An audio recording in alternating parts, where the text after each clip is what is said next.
मैं डॉक्टर भामा अग्रवाल राजीव गांधी राजकीय महिला महाविद्यालय भिवानी की ओर से हिंदी की इस कक्षा में आप सबका स्वागत करती हूँ, अभिनंदन करती हूँ।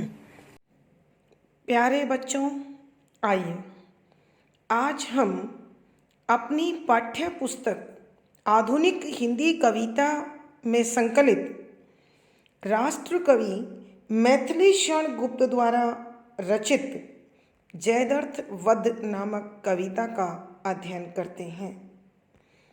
इस अध्ययन से पूर्व मैं आपको इसकी पूर्व कथा से जोड़ना चाहती हूँ। यह कहानी महाकाव्य महाभारत के एक अत्यंत प्रमुख प्रसंग से जुड़ी हुई है। आपको ध्यान है, कुरुक्षेत्र के मैदान में महाभारत का भीषण संग्राम हुआ, जिसमें एक पक्ष कौरव और दूसरा पक्ष पांडव थे। कौरव संख्या में बहुत अधिक थे, लेकिन धर्म, नीति, न्याय, सत्य आदि गुणों से रहित थे। दूसरी तरफ पांडव, जिनकी सेना की संख्या तो कम थी, लेकिन उनके पास जो सबसे बड़ी शक्ति थी वो साक्षात पार ब्रह्म परमेश्वर श्री कृष्ण थे, और साथ में था न्याय, धर्म, नीति, सत्य आदि। तो इतना सब होने के कारण इस महाभारत के युद्ध का परिणाम क्या हुआ, आप उस विषय में बहुत अच्छे से जानते हैं। पांडव 5 भाई थे और पांचों भाई अपने अपने विशेष गुणों के कारण पहचाने जाते थे। अर्जुन जहाँ श्रेष्ठ धनुधर था, वहीं वह इन 5 पांडवों में अकेला चक्रव्यूह वेधना जानता था। एक दिन इस युद्ध के दौरान जब दुर्योधन ने देखा कि आज रण क्षेत्र के मध्य अर्जुन नहीं है, तो उसने अपने गुरु और उस समय के सेनापति द्रोणाचार्य को कहकर चक्रव्यूह की रचना करवाई। वह इस बात के लिए पूर्णतया आश्वस्त था, उसे इस बात का पूरा विश्वास था कि आज अर्जुन युद्धभूमि में नहीं है, वह दूसरी तरफ अन्य शत्रुओं से युद्ध करने में व्यस्त है और इधर वो नहीं आ सकेगा, तो आज के चक्रव्यूह में फंसकर सारे पांडव नष्ट हो जाएंगे और यह युद्ध मेरे पक्ष में खत्म हो जाएगा। व्यूह की रचना की गई, लेकिन जैसा कि दुर्योधन का निश्चय था या विश्वास था, उसमें उसे कामयाबी प्राप्त नहीं हुई, क्योंकि अर्जुन के पुत्र अभिमन्यु ने अपनी माता की कोख में रहते हुए ही चक्रव्यूह वेधना सीख लिया था, लेकिन वह उसे पूरी तरह से नहीं जानता था। अब बच्चों, आपके मन में अवश्य प्रश्न आया होगा कि माँ की कोख में रहते कोई कैसे कुछ सीख सकता है, जबकि हम बार बार सुनते हैं कि जब हम पैदा होते हैं कुछ नहीं जानते और धीरे धीरे सब कुछ समाज में सीखते हैं। ये तय है कि ऐसे प्रश्न का आपके मस्तिष्क में अवश्य जन्म हुआ होगा, लेकिन घटना के विषय में आपसे बात करना अत्यंत आवश्यक है। एक बार जब माता सुभद्रा के गर्भ में अभिमन्यु थे, उस समय अर्जुन उन्हें चक्रव्यूह बेधने की कला के विषय में बता रहे थे। सुभद्रा बड़ा ध्यान लगाकर सुन रही थी। इसी कारण बच्चे को सब बातें बहुत अच्छी प्रकार समझ आ रही थी। लेकिन जब 7वां द्वार तोड़ने की बारी आई तो सुभद्रा की आंख लग गई और अभिमन्यु अपनी कला के विषय में बताते रहे, मगर सुभद्रा की आंख लगने के कारण बालक अभिमन्यु कोई बात नहीं सुन पाया। इसलिए वह 6 द्वार तो तोड़ना जानता था, मगर 7वां द्वार तोड़ना नहीं जानता था।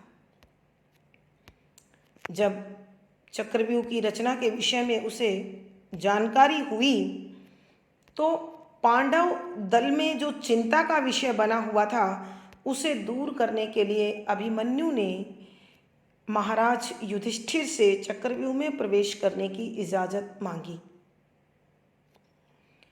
आरंभ में तो उसे आसानी से यह इजाजत नहीं मिली, लेकिन अंततः जब कोई जानता ही नहीं था तो अभिमन्यु को इसकी स्वीकृति मिल गई और वो चक्रव्यूह में प्रवेश कर गए। ऐसे में प्रत्येक द्वार का सेनापति उनसे संघर्ष कर रहा था, घोर युद्ध कर रहा था और अभिमन्यु विजयी बनकर 7वें द्वार तक पहुंच गए।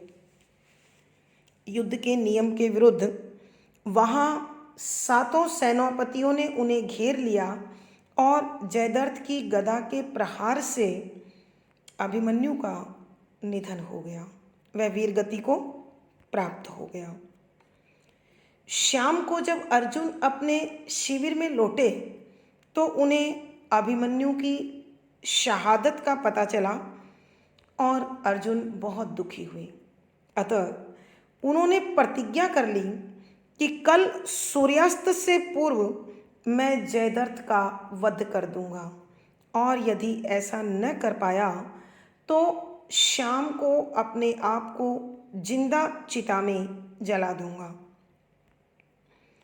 यह खबर कौरवों तक पहुंची तो दुर्योधन ने अगले दिन युद्ध भूमि में जयद्रथ को लाने की बजाय उसे छिपा दिया और उसकी कड़ी सुरक्षा की गई।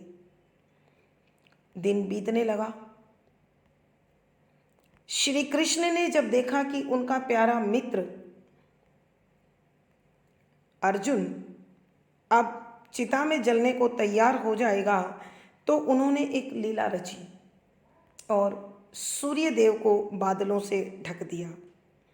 चारों ओर धुंधलका छा गया और इस प्रकार अंधेरा घिराने का संकेत पाकर सभी कौरव जयद्रथ के साथ नाचते गाते उस स्थान पर पहुँचे जहाँ अर्जुन ने अपनी चिता तैयार कर जिंदा जलने की तैयारी कर ली थी। अब बारी श्री कृष्ण के खेल खेलने की थी, अतः उन्होंने बादलों को सूर्य देव से हटाया और सूर्य फिर चमकता हुआ दिखाई देने लगा। श्री कृष्ण ने अर्जुन की ओर संकेत किया कि अर्जुन देखो, सामने जयद्रथ है, आकाश में सूर्य है और गांडीव तुम्हारे पास है। संकेत पाकर अर्जुन ने बाण चलाया और जयद्रथ का वध कर दिया। इस जीत की सूचना देने जब सब लोग महाराज युधिष्ठिर तक पहुँचे तब क्या घटित हुआ, युधिष्ठिर और श्री कृष्ण के बीच क्या वार्तालाप हुई, इस जीत का श्रेय किसने किसको दिया, वो सब वर्णन इस कविता में हमें अध्ययन करना है। हम पद संख्या 13। हे ईश बहुत उपकार तुमने सर्वदा हम पर किए, उपहार प्रत्य उपकार में क्या दें तुम्हें इसके लिए, है क्या हमारा सृष्टि में यह सब तुम्ही से है बनी, संतत ऋणी हैं हम तुम्हारे। तुम हमारे हो धनी। प्रश्न। प्रस्तुत पद हमारी हिंदी की पाठ्य पुस्तक आधुनिक हिंदी कविता में संकलित मैथिली शरण गुप्त द्वारा रचित जयद्रथ वध नामक कविता से लिया गया है। संदर्भ। यहाँ महाभारत के युद्ध में जब जयद्रथ मारा जाता है तो समूचा पांडव दल श्री कृष्ण सहित युधिष्ठिर को जीत का संदेश देने जाता है। तब श्री कृष्ण युधिष्ठिर के सद्कर्मों को जीत का कारण बताते हुए उन्हें बधाई देते हैं। तब युधिष्ठिर भाव विभोर होकर श्री कृष्ण के प्रति अपनी भक्ति भावना को स्पष्ट करते हुए कहते हैं कि सरलार्थ। पहले शब्दों के अर्थ। हे ईश ईश्वर, बहु अनेक, उपकार, अच्छे कार्य, परिणाम, भलाई, तुमने आपने सर्वदा हमेशा हम पर हम पांडवों के लिए किए हैं कि हे पार ब्रह्म परमेश्वर, हे ईश्वर, हे श्री कृष्ण, आपने हम पांडवों पर तो अनेक उपकार किए हैं। अर्थात आपके उपकारों के कारण ही, आपकी भलाई के कारण ही हम आज तक इस सृष्टि में जीवित हैं। उपहार, भेंट, प्रत्युपकार में आपके उपकार के बदले में या के लिए क्या किस चीज़ को दे पाएँ तुम्हें आपको इसके लिए कि हे प्रभु, आपने हम पर जो उपकार किए हैं, आपने जो हमारे भलाई में कार्य किए हैं, उसके बदले में हम आपको क्या उपहार दे सकते हैं, भेंट दे सकते हैं, क्या समर्पित कर सकते हैं। है क्या हमारा सृष्टि में है क्या क्या चीज़ हमारा, हम पांडवों की सृष्टि दुनिया में, कि इस दुनिया में हमारे पास ऐसी कौन सी वस्तु है जो हम आपको भेंट कर दें तो आपके उपकारों का ऋण चुका सकते हैं। अर्थात नहीं है। यह सब तुम ही से है बनी, कि यह समूची सृष्टि ही तुमसे बनी है, तो प्रत्येक वस्तु भी तुम्हारी है और तुम ही जिसके मालिक हो, वो वस्तु तुम्हें हम कैसे भेंट दें और देने का प्रयोजन भी क्या, लाभ भी क्या। संतत ऋणी हैं हम तुम्हारे, कि हे संतों के द्वारा साधे गए, अर्थात हे ऋषि मुनियों के आराध्य, हम आपके आभारी हैं, हम आपके ऋणी हैं।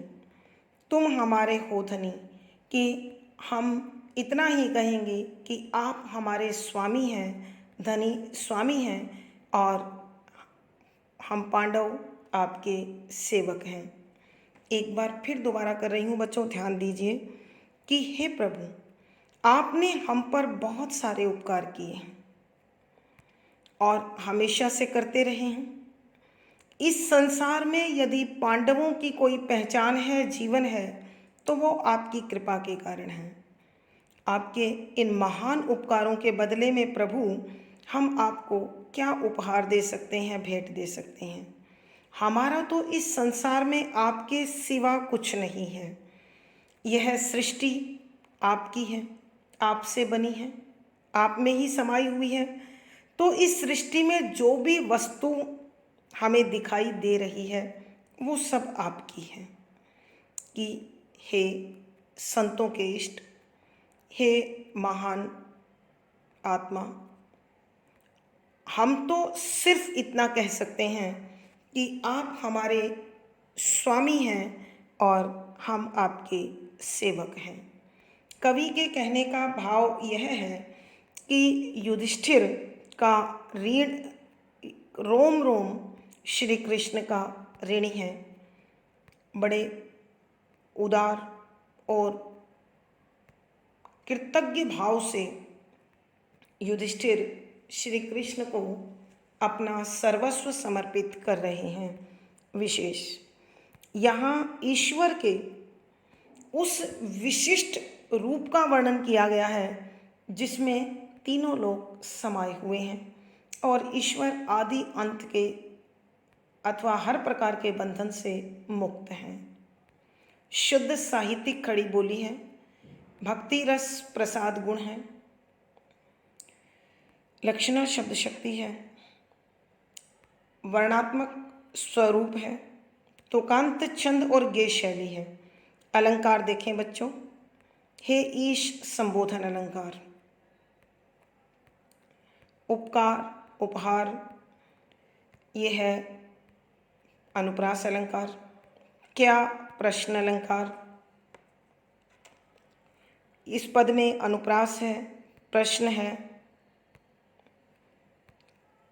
और संबोधन आदि अलंकारों का सुंदर सटीक प्रयोग हुआ है। पद संख्या 14।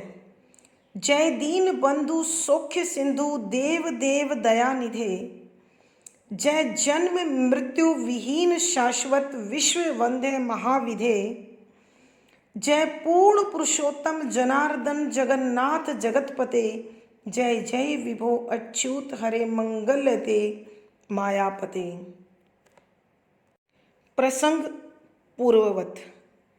संदर्भ यहाँ वही महाभारत के युद्ध में जयद्रथ की मृत्यु के बाद जब समूचा पांडव दल महाराज युधिष्ठिर को जीत का संदेश देने पहुंचता है, तब श्री कृष्ण इस जीत का श्रेय युधिष्ठिर को देते हैं और बदले में युधिष्ठिर उस जीत का श्रेय श्री कृष्ण को सौंपते हुए कहते हैं कि जय दीन बंधु, कि हे दीनों के बंधु, अर्थात दीन दुखियों के कष्टों को समाप्त करने वाले, दीनों के सहायक, सौख्य सिंधु, सौख्य माने सोख लेने वाले, सिंधु सागर को, कि हे समुद्र को सोख लेने वाले प्रभु, देव देव हे देवताओं के देवता, दया निधे आप दया का सागर हैं, जय जन्म मृत्यु विहीन, कि आपकी जय हो, आप जन्म और मृत्यु के विहीन बंधन से मुक्त हैं, शाश्वत, आप हमेशा बने रहने वाले हैं, विश्व वंद्य, कि आप पूरी पृथ्वी के द्वारा वंदनीय हैं, पूजनीय हैं, महाविधे, आप सभी विद्याओं के ज्ञाता हैं, आप सब कुछ जानते हैं, जे पूर्ण पुरुषोत्तम, कि हे प्रभु आप सभी गुणों से युक्त हैं, पुरुषोत्तम आप समूचे पुरुषों में सर्वश्रेष्ठ हैं, जन आर्दन, कि आप लोगों के कष्टों को काटने वाले हैं, जगन्नाथ आप संसार के स्वामी हैं, जगत गते समूची सृष्टि आप में समाई हुई है, जय जय विधो, हे के प्रभु आपकी बार बार जय हो, अच्युत हरे, कि आप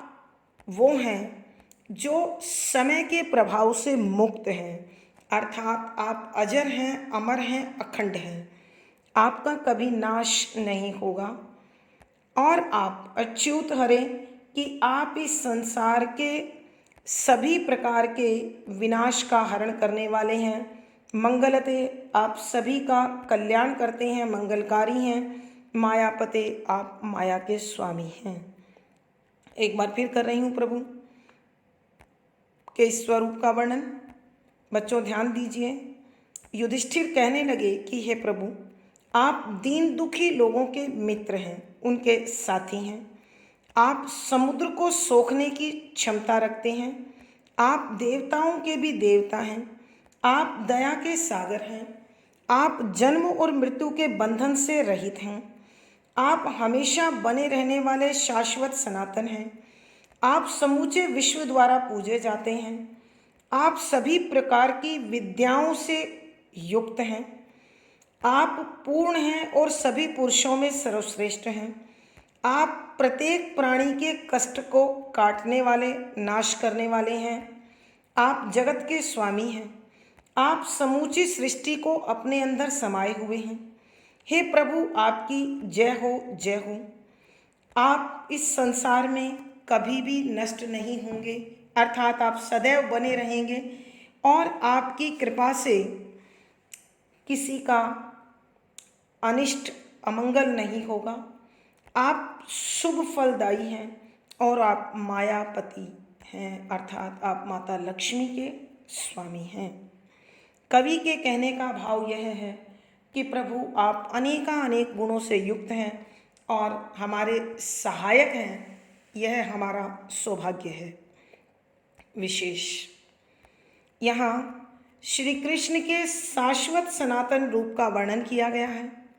शुद्ध साहित्यिक खड़ी बोली है, भक्ति रस है, प्रसाद गुण है, लक्षणा शब्द शक्ति है, तुकांत छंद है, गे शैली है, अलंकार बच्चों यहाँ अनुप्रास है, उल्लेख क्योंकि प्रभु के अनेक नाम हैं और उन्हें संबोधन किया गया है, संबोधन अलंकार है, जन्म मृत्यु पदमैत्री अलंकार है, जय जय पुनरुक्ति प्रकाश अलंकार है। तो बच्चों यहाँ अनुप्रास है, उल्लेख है, संबोधन है, पुनरुक्ति प्रकाश पद मैत्री आदि अलंकारों का सुंदर सटीक प्रयोग हुआ है। पद संख्या 15। कहते हुए यों नृप युधिष्ठिर मुग्ध होकर रुक गए, तत्क्षण अचेत समान फिर प्रभु के पदों में झुक गए, बढ़कर उन्हें हरि ने हृदय से हर्ष युक्त लगा लिया, आनंद से सतप्रेम का मानो शुभ आलिंगन किया। प्रसंग पूर्ववत। संदर्भ यहाँ वही कुरुक्षेत्र के युद्ध में जयद्रथ के वध के बाद जब समूचा पांडव समूह युधिष्ठिर को जीत की खुशी का संदेश देने जाते हैं तो श्री कृष्ण उन्हें जीत के श्रेय देते हुए कहते हैं कि आपके अच्छे कर्मों के परिणाम स्वरूप हमें जीत हासिल हुई है।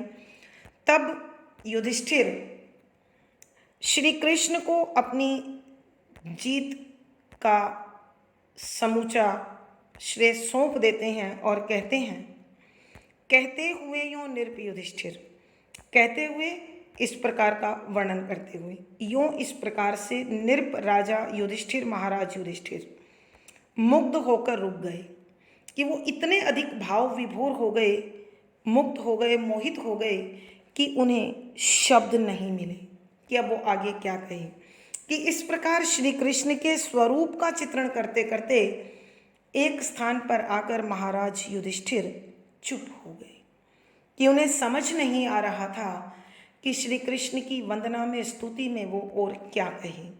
तत्क्षण अचेत समान फिर, तत्क्षण उसी क्षण, अचेत बेहोश, समान की तरह फिर बाद में प्रभु श्री कृष्ण के पद पाँवों में झुक गए कि उसके बाद वो बेहोश के समान उनके यानी श्री कृष्ण के पाँवों में झुक गए, बढ़कर उन्हें हरि ने हृदय से कि आगे जब श्री कृष्ण ने युधिष्ठिर को इस प्रकार भावुक हुए देखा तो वो आगे बढ़े और उन्होंने युधिष्ठिर को प्रसन्नतापूर्वक, हर्षपूर्वक, प्रसन्नतापूर्वक अपने गले से लगा लिया। और जब श्री कृष्ण और युधिष्ठिर एक दूसरे के गले लगे हुए तो ऐसा लगा मानो आनंद, खुशी, ने सत प्रेम, सच्चे प्रेम का शुभ आलिंगन, पवित्र भावों से भरा हुआ, स्नेह से भरा हुआ आलिंगन कर लिया हो, बाहु पास में आ गए हों। कवि के कहने का क्या अर्थ है, इसकी व्याख्या एक बार दोबारा कर रही हूँ बच्चों, ध्यान दीजिए।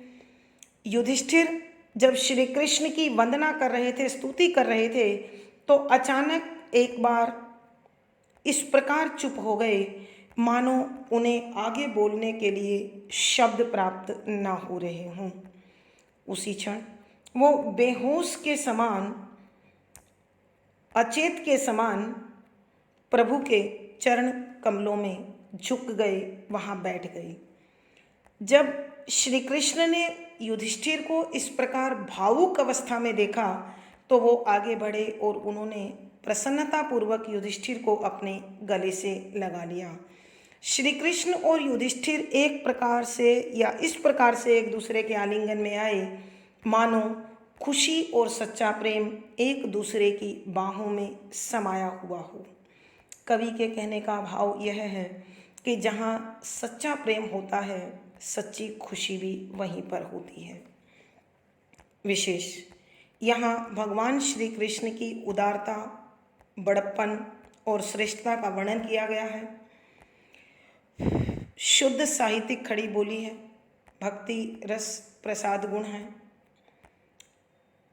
यहाँ लक्षणा शब्द शक्ति है, तुकांत छंद है और गे शैली है। अलंकार देखें, यों उदाहरण अलंकार, अचेत समान, उपमा भी है, पदमैत्री भी है। मानो उत्प्रेक्षा कि इस पद में अनुप्रास है, उल्लेख है, पदमैत्री है और उत्प्रेक्षा आदि अलंकारों का सुंदर सटीक प्रयोग हुआ है। धन्यवाद बच्चों, आज की कक्षा में बस इतना ही। आशा है आपको सारा विषय बहुत अच्छे से याद आ गया होगा, समझ में आ गया होगा। आप कमेंट बॉक्स में लिखकर मुझे बताएं। वीडियो को लाइक करें, शेयर करें और अपना विषय वस्तु समय पर प्राप्त करने के लिए चैनल सब्सक्राइब करें। धन्यवाद बच्चों, आपका दिन और जीवन सुखमय हो, मंगलमय हो। इसी शुभकामना के साथ आभार।